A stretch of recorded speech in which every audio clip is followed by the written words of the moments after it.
Alright guys, I've got one.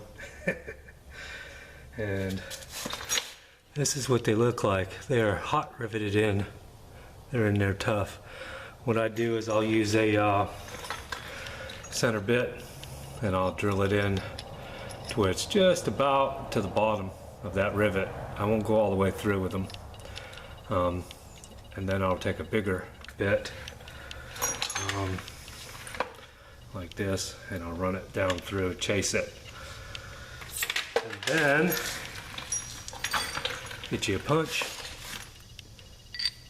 and you have a ridge at the bottom to pound it out.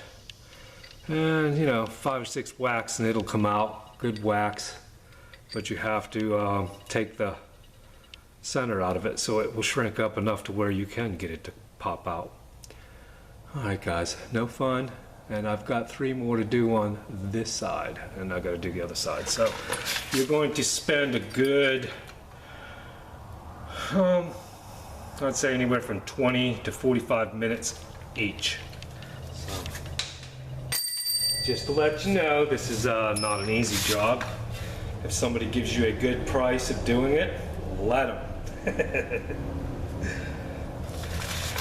But for you guys that can't afford to pay somebody else ungodly amount to do this job, this is what you're in for.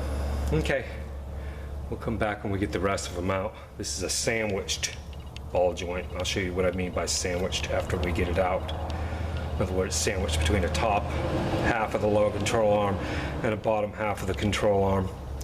That's why just cutting the tops off don't get that ball joint out. You've got to pound it through, out the bottom half. All right guys, stay tuned.